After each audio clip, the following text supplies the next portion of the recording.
Be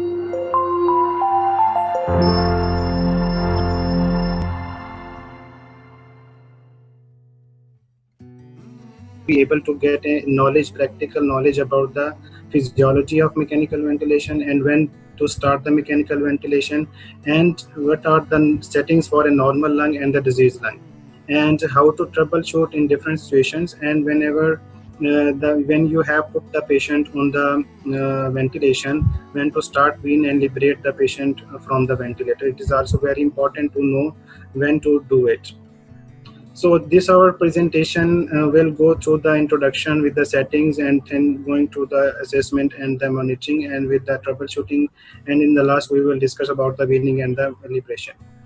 So why is the mechanical ventilation required? It is very important to know what is the purpose of the mechanical ventilation. जैसे हम सब जानते हैं कि जो ventilation का पर्पस है वो ऑक्सीजनेशन करना है, ऑक्सीजनेशन और CO2 को रिमूव करना है, and it also required for the decreasing the work of breathing and also to protect our airway. And we also came across to many patient जो हमारे इमरजेंसी में आते हैं और उसके बाद हम उनको ICU में शिफ्ट करते हैं. मेनली जो टॉप ऑफ द लिस्ट है वो रेस्पिरेटरी प्रॉब्लम्स होती हैं. That includes apnoea, respiratory arrest and respiratory failure के साथ जो पेशेंट आते हैं with the different aetiologies. That में इंक्लूड द ब्रोंकियोलाइटिस, दैट में include asthma in the severe asthma, and that may be because of any other illnesses. And we also have many patients that have a cardiac problem. जैसे जो है ना congenital cardiac diseases होते हैं उनमें जो shock में पेशेंट आते हैं कार्डियोजेनिक शॉक के साथ, या फिर यह होता है कि उनका हार्ट फेल हो रहा है, तो इन कंडीशन में भी mechanical ventilation is a good strategy to apply. इसी तरह जो न्यूरोलॉजिकल प्रॉब्लम के साथ आते हैं जैसे सीवियर GBS है या टेटनस के पेशेंट हैं या ट्रॉमा के बाद लो GCS के साथ या कोमाटोज पेशेंट आते हैं, उनमें भी जो है ना ventilation it is also a very good strategy to apply in early phase to support the body. And also in the post anesthesia phase इसमें जो है ना ये होता है कि पेशेंट ऑपरेशन थिएटर से हमारे पास रिसीव हुआ, अभी जो है ना उसको नीड है फॉर मैकेनिकल वेंटिलेशन, उसकी हेमोडायनामिक्स अभी स्टेबल नहीं है, तो अनटिल अनलेस जब तक उसका वो एनेस्थीसिया से आउट ना हो जाए या फिर उसका कि हेमोडायनामिक्स स्टेबल ना हो जाए तो उस वक्त तक भी हमें मैकेनिकल वेंटिलेशन की ज़रूरत पड़ सकती है. तो it is basically required for the we can say for the failure of the organ system, like respiratory system fail हो जाए, कार्डियक सिस्टम फेल है, न्यूरोलॉजिकल सिस्टम फेल है या न्यूरोमस्कुलर फेल है, तो इन सब कंडीशंस में बॉडी को सपोर्ट करने के लिए आपको मैकेनिकल वेंटिलेशन की ज़रूरत पड़ सकती है. एंड अगर हम समझना चाहें कि मैकेनिकल वेंटिलेशन एक्चुअली हमें चाहिए क्यों होती है, जैसे हमारी नॉर्मल फिजियोलॉजी है कि वी ऑल नो कि whenever we try to breathe, there is a pleural pressure generated, that is a negative pressure. जब नेगेटिव प्लूरल प्रेशर जनरेट होता है तो उससे क्या होता है कि आउट से जो है ना गैस फ्लो करती है इनसाइड. तो इसी फिनोमिना को ये जो नेगेटिव प्रेशर है एक्चुअली ये क्या करता है कि हमारा जो एयरवे की रेजिस्टेंस है और हमारी जो एल्वियोलाई की इलास्टेंस है उसको ओवरकम कर सकता है. ठीक है, तो इसी तरह ये जो फिनोमिना था ना इस नॉर्मल फिजियोलॉजी की बेस पे जो स्टार्ट में in the initial of 20s उन्होंने जो वेंटिलेशन स्टार्ट की थी वो थी नेगेटिव प्रेशर वेंटिलेशन. उसमें एक चैम्बर होता था, बॉक्स था जिसमें पेशेंट को लिटाया जाता था, हेड उसका बाहर है, तो चैम्बर में नेगेटिव प्रेशर जनरेट करके वो क्या करते थे कि वेंटिलेशन जो है ना एक्वायर करते थे. तो स्टार्ट में जो केसेस थे 1950 से पहले के वो ये जो वेंटिलेशन थी वो उसमें ये इसी बेस के ऊपर की जाती थी. With the passage of time उनको as with passage of time जब ये देखा कि नहीं ये सिर्फ जो है ना रेजिस्टेंस के साथ साथ और इलास्टेंस के लिए सिर्फ नेगेटिव प्रेशर सफिशिएंट नहीं है, तो they think about the positive pressure. 1955 first time जो है वेंटिलेटर को यूज़ किया गया था फॉर पॉजिटिव प्रेशर वेंटिलेशन. उसमें क्या था कि पॉजिटिव प्रेशर वेंटिलेशन अप्लाई करते हैं to overcome the resistance and the elastance. अब सिंपली इलास्टेंस क्या होती है? इलास्टेंस ये है कि जो एल्वियोलाई की स्टिफनेस है, ठीक है, तो अगर एल्वियोलाई स्टिफ होंगे, ज़्यादा स्टिफ होंगे तो आपको ज़्यादा प्रेशर की ज़रूरत होगी. इसी तरह अगर रेजिस्टेंस एयरवे में ज़्यादा हो जाती है तो उस वक्त में भी आपको ज़्यादा प्रेशर की ज़रूरत होती है. तो अब मॉडर्न टेक्नोलॉजी और मॉडर्न वर्ल्ड में अब ये क्या है कि हम वेंटिलेटर यूज़ करते हैं जो पॉजिटिव प्रेशर अप्लाई करता है. तो as you can see here also spontaneous में हम इंस्पायरेशन नेगेटिव में लेते हैं, एक्सपायरेशन के लिए हमें थोड़ा सा पॉजिटिव प्रेशर अप्लाई करना पड़ता है. लेकिन यहाँ पे जो अब मॉडर्न वेंटिलेशन है इसमें इंस्पायरेशन एक्सपायरेशन जो है ना ये पॉजिटिव प्रेशर में होती है जिसकी वजह से ये रेजिस्टेंस और इलास्टेंस के वर्क को ओवरकम किया जाता है. तो इस सारी जो इस सारी जो मैथमेटिकल इक्वेशंस है, इसको हम कहते हैं इक्वेशन ऑफ मोशन। इसको हम फर्दर इलेबोरेशन इस तरह भी कर सकते हैं, जैसे ये रेजिस्टेंस है, एयरवे में रेजिस्टेंस है, जैसे ही एयरवेज नैरो होना शुरू हो जाते हैं because of the bronchiolitis, asthma और एनी अदर प्रॉब्लम, तो उसमें क्या होगा कि हमें ज़्यादा प्रेशर की ज़रूरत होगी, ठीक है। तो और जो है ना, इसी तरह ये जो एल्व्यूलाई है, in case of the ARDS या एल्व्यूलाई की वॉल थिकनिंग हो जाए, या एल्व्यूलाई में एल्व्यूलाई के जो डैमेज होना शुरू हो जाते हैं, एटिलेक्टेसिस हो जाता है, या फिर जैसे पल्मोनरी एडीमा हो जाता है, इन सब कंडीशंस में क्या हो जाता है कि आपकी इलास्टेंस बढ़ जाती है और कंप्लायंस पुअर हो जाती है। Elastance is actually the inversely related to the compliance. So जैसे जैसे इलास्टेंस बढ़ती है, कंप्लायंस पुअर हो जाती है, alveoli are became unable to inflate. तो इसको ओवरकम करने के लिए भी आपको पॉजिटिव प्रेशर की नीड पड़ती है, जिसे हम जो है ना वेंटिलेटर से अप्लाई करते हैं। अदर कंडीशंस भी हो सकती हैं, जैसे इंट्रा एब्डोमिनल हाइपरटेंशन है, तो इसमें क्या होगा कि डायफ्राम नीचे मूव नहीं करेगा, तो उसकी वजह से भी कंप्लायंस पुअर हो जाती है। तो in that condition also the positive pressure is a good choice. So होता क्या है, जब आपके जो है ना रेजिस्टेंस, एयरवे की रेजिस्टेंस बढ़ना शुरू हो जाती है और कंप्लायंस पुअर होती है, what happens, there is a VQ mismatch. अब VQ मिसमैच कैसे, कि वेंटिलेशन का प्रॉब्लम हो जाएगा या परफ्यूजन का प्रॉब्लम हो जाएगा, उसकी वजह से वर्क ऑफ ब्रीथिंग इंक्रीज होना शुरू हो जाएगा, और बॉडी में ऑक्सीजन की जो है ना ऑक्सीजन की रिक्वायरमेंट बढ़ जाएगी, और पेशेंट हाइपोक्सिक हो जाएगा, और जिसकी वजह से CO2 की प्रोडक्शन ज़्यादा होगी, तो हाइपर कैप्निक हो जाना शुरू हो जाएगा। तो इसके साथ साथ जो है ना, जैसे जैसे वर्क ऑफ ब्रीदिंग बढ़ता है, मसल फटीग होना शुरू हो जाते हैं, और पेशेंट जो है ना बिल्कुल एपनिक होना शुरू हो जाता है, और उसके पॉजिटिव प्रेशर की वेंटिलेशन की ज़रूरत होती है ज़्यादा। तो अब ये अगर हम देखें VQ मिसमैच जो है ना कैसे होता है बॉडी में, तो as we know there is a dead space in our body. दो तरह की डेड स्पेस हो सकती है, जैसे एक anatomic space, anatomical dead spaces होती हैं, जैसे हमारा नोज, नेजोफेरिंक्स, अपर एयरवेज, अपर ब्रोंकस, ये सारी डेड स्पेसेस हैं जो एनाटॉमिकल हैं। लेकिन अगर एक ऐसा एल्व्यूलाई जहाँ पे परफ्यूजन, जहाँ पे गैस एक्सचेंज होता है एल्व्यूलाई पे, आप ये देख सकते हैं, ये ब्लड स्ट्रीम जो है ना, यहाँ से blood coming and going towards the body.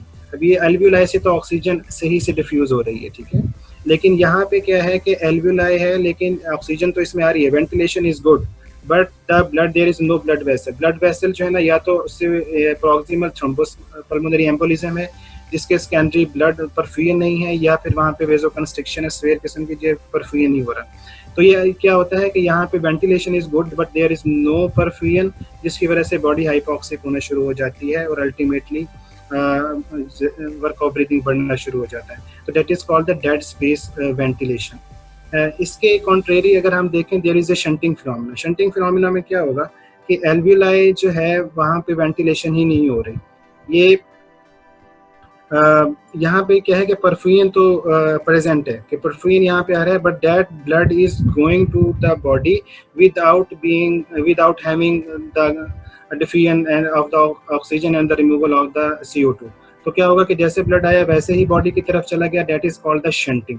तो शंटिंग फिनोमेना हम कब देखते हैं, जैसे ARDS हो गया, या एटिलेक्टेटेड हो गया, एल्व्यूलाई कोलैप्स हो जाते हैं, या पल्मोनरी एडीमा होता है, तो उसकी वजह से भी ये शंटिंग फिनोमेना ज़्यादा हो जाता है। तो हमने वेंटिलेशन के थ्रू एक्चुअली इस शंटिंग फिनोमेना को ओवरकम करना होता है। अगर हमें बेसिक पैथोफिजियोलॉजी का मालूम होगा, तो फिर हम क्या करेंगे कि उसी के अकॉर्डिंगली हम अपनी वेंटिलेशन की सेटिंग्स करते हैं। तो वेंटिलेशन को अंडरस्टैंड करने के लिए it is very important to understand the phase variables and the breath types. Phase variables क्या होते हैं कि हमारे पास 3 तरह के वेरिएबल हैं जो in any kind of conventional जो मैकेनिकल वेंटिलेटर है उसमें यूज होते हैं। वो क्या है, आपके पास ट्रिगर है। ट्रिगर क्या है कि जो ब्रेथ वेंटिलेटर प्रोवाइड करेगा उसका ट्रिगर कहाँ से होगा, मीन के वो ब्रेथ या तो वेंटिलेटर खुद ट्रिगर करेगा, वेंटिलेटर खुद प्रोवाइड करेगा, या फिर वो पेशेंट ट्रिगर करेगा, ठीक है। तो ये triggering of breath to understand कि ये इसके लिए भी ये इम्पोर्टेंट है आपको कि ट्रिगर कहाँ से होता है breath in the starts of inspiration. And इसके अलावा फिर उसके बाद होता है लिमिट को हम कंट्रोल या साइज ऑफ ब्रेथ भी कहते हैं, कि जैसे ही ट्रिगर हो गया उसके बाद जब इंस्पायरेशन का फेज आएगा, तो इस इंस्पायरेशन में किस कैटेगरी का वो ब्रेथ होगा, मीन के ज़्यादा वॉल्यूम, अगर वॉल्यूम आपने कंट्रोल रखा हुआ है तो किस वॉल्यूम का ब्रेथ होगा, या वो अगर आपने प्रेशर कंट्रोल रखा हुआ है तो वो किस प्रेशर का ब्रेथ होगा, तो इसको आप लिमिट कहते हैं। तो ये भी आपने वेंटिलेटर पे अपनी सेटिंग करनी होती है। इसी तरह फिर एक होता है साइकिल। तो ये जो ना वेरिएबल्स हैं, साइकिल क्या है कि जब इंस्पायरेशन स्टॉप होगी तो इंस्पायरेशन ने कब स्टॉप होना है, या तो वो ये हम एडजस्ट कर सकते हैं, या फिर अगर वो फ्लो वॉल्यूम कंट्रोल में है तो जैसे ही वॉल्यूम पूरा होता है फिर उसके बाद इंस्पायरेशन स्टॉप हो जाती है और एक्सपायरेशन स्टार्ट होती है। एज अ वी नो कि ब्रेथ की जो है ना इंस्पायरेशन और एक्सपायरेशन फेजेस होती है। तो इंस्पायरेशन फेज में हमने ये वेरिएबल्स को याद करना जरूरी होता है, जहन में रखना जरूरी होता है कि ट्रिगरिंग कहाँ से होगी, लिमिट कंट्रोल कैसे होगा और साइकिलिंग कैसे होगी। इसके साथ साथ फिर हमने ब्रेथ को देखना है। ब्रेथ जो है ना हमारे पास मैंडेटरी ब्रेथ है, असिस्टेड ब्रेथ है एंड सपोर्टेड ब्रेथ और स्पॉन्टेनियस ब्रेथ। मैंडेटरी ब्रेथ क्या होती है? मैंडेटरी ब्रेथ वो होगी जिसमें ट्रिगर, जिसमें लिमिट और जिसमें साइकिल, ये सब का सब वेंटिलेटर जो है ना कंट्रोल करता है, ठीक है। और असिस्टेड ब्रेथ भी ना ऑलमोस्ट उसी तरह की है जैसे मैंडेटरी ब्रेथ है, लेकिन इसमें क्या होता है कि ट्रिगर जो है ना पेशेंट करता है, ठीक है। ये बड़ा इंपॉर्टेंट कंसेप्ट है, यहाँ पे इसको अंडरस्टैंड करने के लिए हम कंफ्यूज रहते हैं। एक जैसे कॉन्टिन्यूअस मैंडेटरी एक वेंटिलेशन का एक मोड होता है, आगे हम इस पर बात करेंगे कि उसमें मैंडेटरी ब्रेथ जो है ना, अगर हमने मोड एक सिलेक्ट किया हुआ है उसमें कंटिन्यूअस है तो उसमें सारे सबका सब जो ट्रिगरिंग है, लिमिट है, साइकिल है, वेंटिलेटर कंट्रोल करेगा। लेकिन अगर असिस्टेड है आपका मोड, उसमें क्या होगा कि ट्रिगर तो पेशेंट करेगा लेकिन उसका लिमिट, उसका और साइकिल ये वेंट से कंट्रोल होता है। तो इसी तरह जो सपोर्टेड ब्रेथ होती हैं, it is a kind of weaning mode. उसमें क्या होता है कि पेशेंट जो है ट्रिगर और साइकिल को कंट्रोल करता है, लेकिन उसका जो लिमिट है, ब्रेथ का लिमिट है, वो जो है ये कंट्रोल है वो वेंट से कंट्रोल होता है। स्पॉन्टेनियस ब्रेथ वो होता है जैसे हम पेशेंट को टीपीस पे ले लेते हैं, या एक स्पॉन्टेनियस ब्रीदिंग पेशेंट होता है कि उसका ट्रिगर, लिमिट, साइकिल सब पे सब पेशेंट कंट्रोल कर रहे होते हैं। तो आपने वेंटिलेटर ब्रेथ्स को जहन में रखना है, वेंटिलेटर ब्रेथ कैसे होती हैं, और ये डिफरेंट मोड्स के अंदर ये ब्रेथ जो है ना डिफरेंट तरह से यूज होती हैं, ठीक है। तो फेस वेरिएबल्स और रेस्पिरेटरी साइकिल के साथ अब हम इसको जो है ना अंडरस्टैंड करते हैं। जैसे अभी हमने बात की वेरिएबल 3 तरह के हैं, जैसे ये है ट्रिगर है, लिमिट है, साइकिल है। तो इसके साथ ये है कि phase start of inspiration trigger, ये ट्रिगर होगा। In the start of inspiration there will be a triggering. अब ट्रिगरिंग कैसे होगी? जैसे हमने बात की थी कि या तो हमने जो फ्रीक्वेंसी रेट हमने सेट किया हुआ है वेंटिलेटर के ऊपर, या तो वो रेट जो है ना पे आ जाए तो वेंटिलेटर खुद ब खुद उसको ब्रेथ दे देगा, या फिर ये होगा कि पेशेंट जैसे ही सक इन करेगा एयर को तो पेशेंट वो ट्रिगर करेगा, ठीक है। तो फिर पेशेंट ट्रिगरिंग भी हो सकती है। तो ये इस तरह से जो है ना होता है। उसके बाद जब इंस्पायरेशन होती है तो इंस्पायरेशन में क्या हो सकता है कि लिमिट या कंट्रोल। लिमिट क्या है? साइज है, ब्रेथ का साइज है। तो वो क्या होगा? वो वॉल्यूम बेस्ड भी हो सकता है, वो प्रेशर बेस्ड भी होता है। इसीलिए हम इसको कहते हैं volume control mode, pressure control, ठीक है। अगर हम वॉल्यूम जो है ना रखते हैं तो प्रेशर जो है ना वेंटिलेटर से डिलीवर होता है। अगर हम प्रेशर खुद अपने हाथ में रख लेते हैं तो फिर वॉल्यूम वेंटिलेटर से डिलीवर होता है। तो इसी तरह एक साइकिल क्या है? जैसे यहाँ पे इंस्पायरेशन है, ट्रिगरिंग हुई, उसके बाद एक फेज कंट्रोल फेज आया, उसके बाद साइकिलिंग हुई। साइकिलिंग क्या कि एंड ऑफ इंस्पायरेशन के बाद एक्सपायरेशन कैसे स्टार्ट होगी। तो ये भी क्या हो सकता है? 2 तरह से हो सकती है कि या तो वॉल्यूम जो हमने सेट किया हुआ था वो वॉल्यूम पूरा हो गया तो उसके बाद खुद ब खुद एक्सपायरेशन आ जाएगी, या फिर ये होगा कि जो आपने आई टाइम सेट किया हुआ इंस्पायरेटरी टाइम, अगर वो कंप्लीट हो गया तो उसके बाद खुद ब खुद एक्सपायरेशन स्टार्ट हो जाएगी, ठीक है। उसके बाद जो एक्सपायरेशन फेज है, एक्सहेलेशन फेज है, this is the passive phase until unless कि यहाँ पे कोई ट्रिगरिंग ना हो। अगर ट्रिगरिंग हुई तो फिर वो हो सकता है ब्रेथ इनिशिएट हो जाए। सो मैकेनिकल वेंटिलेशन के ना डिटर्मिनेंट्स हैं कि काम क्या है उसका, उसने ऑक्सीजनेशन करनी है और कार्बन डाइऑक्साइड को रिमूव करना है। ऑक्सीजनेशन जो है ना, हमारे पास कुछ फैक्टर्स हैं, कुछ डिटर्मिनेंट्स हैं जिससे हम ऑक्सीजनेशन कर सकते हैं। वेंट के ऊपर हम FiO2 fraction of inspired oxygen control कर सकते हैं, ठीक है। हम पॉजिटिव एंड एक्सपायरेटरी प्रेशर, ये एक पैरामीटर होता है, इसको हम कंट्रोल कर सकते हैं। अगर हम इसको बढ़ाएंगे पॉजिटिव एंड एक्सपायरेटरी प्रेशर को, इससे क्या होगा? एल्वियोलाई ओपन होंगे और वो जो एक शंटिंग फिनोमेना था वो कम हो जाएगा और बॉडी में ऑक्सीजन डिफ्यूज होना शुरू हो जाएगी। तो इसी तरह ये होता है कि मीन एल्वियोलर प्रेशर है। मीन एल्वियोलर प्रेशर जो एयरवे में एक प्रेशर के साथ आपने एक ऑक्सीजन फ्लो के साथ डिलीवर कर रहे हैं, अगर वो आप बढ़ा दें, वो कैसे बढ़ा सकते हैं? वो आप पीक इंस्पायरेटरी प्रेशर से, पीप से और आई टाइम से बढ़ा सकते हैं, ठीक है। अगर आप भी ये बढ़ा दें तो हो सकता है उसके साथ भी ऑक्सीजनेशन बेहतर हो जाएगी। सेकेंडली होता है कि कार्बन डाइऑक्साइड को रिमूव करना है। कार्बन डाइऑक्साइड रिमूवल कैसे होती है, उसके लिए आपको वेंटिलेशन बढ़ानी है। वेंटिलेशन मीन कि आपने रेस्पिरेटरी रेट, टाइडल वॉल्यूम कैसे बढ़ेगा, जब आप पीक इंस्पिरेटरी प्रेशर बढ़ाएंगे तो टाइडल वॉल्यूम बढ़ना शुरू हो जाएगा, जिससे CO2 रिमूव होगी। रिमेंबर इट कि जब आप पीक बढ़ाते हैं, पीक इंस्पिरेटरी प्रेशर बढ़ाते हैं, उससे CO2 रिमूव होती है, because it increases the tidal volume by increasing the minute ventilation. So we talk about a little bit more about the determinants because it's very important to know. तो inspiratory time जो है ना, ये क्या है? Inspiratory time is actually we know there is अगर एक breath होती है तो एक breath का inspiratory time भी है और expiratory time भी है, ठीक है। लेकिन वेंट के ऊपर क्या होता है कि वेंट पे ना सिर्फ इंस्पिरेटरी टाइम एडजस्ट किया जाता है, जिसे हम IE रेशो कहते हैं। जब आप क्या करते हैं कि इंस्पिरेटरी टाइम एडजस्ट कर लेते हैं, सपोज एक ब्रेथ है, उसका टाइम है 6 सेकंड, ठीक है। आपने 1 सेकंड उसका जो है ना आई टाइम अगर उसका सेट किया हुआ है, तो 5 सेकंड ऑटोमेटिकली उसका एक्सपायरेटरी टाइम हो जाएगा, तो ये IE रेशो बन जाती है। तो एक्सपायरेटरी टाइम जो है ना सेट नहीं होता वेंट पे, ये जो है ना आपने देखना होता है खुद ब खुद, आपने खुद ये जो है ना रेशो होती है IE रेशो। इससे क्या होता है, जब आप आई टाइम बढ़ाते हैं तो इससे ऑक्सीजनेशन बॉडी में इम्प्रूव होती है। सेकेंडली जैसे हमने बात की पीप की, पॉजिटिव एंड एक्सपायरेटरी प्रेशर, इससे भी ऑक्सीजनेशन इम्प्रूव होती है। It increases the mean airway pressure and by decreasing the shunting. And there is also mean airway pressure. Mean airway pressure क्या है कि ये डिपेंडेंट है on the PIP, PEEP and inspiratory time. Second determinant है ventilation के। Ventilation जो है ना, it is control with the peak inspiratory pressure. जब हम पीक इंस्पिरेटरी प्रेशर या प्रेशर कंट्रोल, जो आजकल के मॉडर्न वेंटिलेटर हैं, इसमें प्रेशर कंट्रोल PC लिखा होता है, ये एक्चुअली PP है। जो ये एक्चुअली डायरेक्टली रिलेटेड है टू टाइडल वॉल्यूम। जब आप इसको बढ़ाते हैं तो टाइडल वॉल्यूम बढ़ना शुरू हो जाता है। इसे कोई डिफाइन वैल्यू नहीं होती, you have to adjust according to the tidal volume. और minute ventilation is actually, what is the minute ventilation? It is actually the respiratory rate and into the tidal volume. आप इन दोनों को product को minute ventilation कहते हैं। आप tidal volume बढ़ा दें या रेस्पिरेटरी रेट बढ़ा दें, मिनट वेंटिलेशन बढ़ जाएगी, उससे CO2 रिमूवल होगी, ठीक है। Another very important concept in the mechanical ventilation understanding is the time constant. Time constant क्या होता है actually? It is a product of the resistance and the compliance. मतलब ये कि जब भी resistance बढ़ेगी या compliance का issue होगा, तो उसमें time constant बढ़ना शुरू हो जाएगा।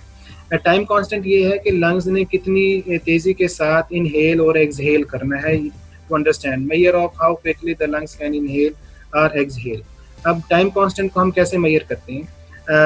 Time constant, one time constant is actually equal to 0.15 second, 0.15 second. तो जब आप वन टाइम कांस्टेंट अप्लाई करते हैं तो इससे एल्वियोलाई 63% ओपन हो जाता है, ठीक है। और जब आप 3 टाइम कांस्टेंट, मतलब आप 0.45 सेकंड, जब आप इसको अप्लाई करेंगे 3 टाइम कांस्टेंट, तो 0.45 सेकंड आपका आई टाइम होगा, तो उससे 0.95% आपका एल्वियोलाई ओपन हो जाएगा, ठीक है। तो नॉर्मली क्या होता है कि जब हमारा टाइम कांस्टेंट बिल्कुल नॉर्मल चल रहा होता है, शॉर्ट होता है, in any situation, in any disease process, हमारा टाइम कांस्टेंट बढ़ जाता है। अब ये अंडरस्टैंड करना एक्चुअली बहुत ज़रूरी है कि आपने टाइम कांस्टेंट में इंस्पिरेटरी टाइम बढ़ाना है या एक्सपायरेटरी टाइम बढ़ाना है, ठीक है। अगर पैथोलॉजीज हैं obstructive pathologies like bronchiolitis, asthma, उसमें आपने क्या करना है कि इंस्पिरेटरी टाइम को कम रखेंगे तो ऑटोमेटिकली एक्सपायरेटरी टाइम आपका बढ़ जाएगा। तो क्या होगा कि उसमें फिर आपने जैसे हमें पता है कि एस्थमा में एक्सहेलेशन प्रॉब्लम होता है, वीज आ रही होती है क्योंकि एक्सहेल नहीं कर पाते। तो जब आप ऑब्स्ट्रक्टिव पैथोलॉजीज में आई टाइम कम रखेंगे तो एक्सहेलेशन टाइम बढ़ेगा, तो पेशेंट कंफर्ट होगी, उसकी वेंटिलेशन प्रॉपर होगी, गुड वेंटिलेशन होगी। लाइकवाइज अगर उसमें रिस्ट्रिक्टिव प्रॉब्लम है, पैथोलॉजीज हैं लाइक ARDS है, सिस्टिक फाइब्रोसिस है, या कोई fibrotic chronic fibrotic lung diseases हैं, तो उसमें क्या होगा कि एल्वियोलाई इन्फ्लेट नहीं करेंगे सही तरीके से। तो जब एल्वियोलाई इन्फ्लेट नहीं करेंगे तो उसमें आपने इंस्पिरेटरी टाइम बढ़ाना है, ठीक है। तो इंस्पिरेटरी टाइम बढ़ाएंगे तो एल्वियोलाई के प्रॉपर टाइम मिल जाएगा, जिससे वो उनको इन्फ्लेट कर सकेंगे। तो इन शॉर्ट के ऑब्स्ट्रक्टिव पैथोलॉजीज में आपने ऑब्स्ट्रक्टिव पैथोलॉजीज में आई टाइम को कम रखना है, ठीक है, और ई टाइम को बढ़ाना है, ठीक है। वो आप सिर्फ आई टाइम से ही कंट्रोल कर सकते हैं। ठीक है। इसी तरह जो रिस्ट्रिक्टिव पैथोलॉजीज होंगी उसमें आपने आई टाइम को बढ़ा देना है तो ऑटोमेटिकली ई टाइम कम हो जाएगा।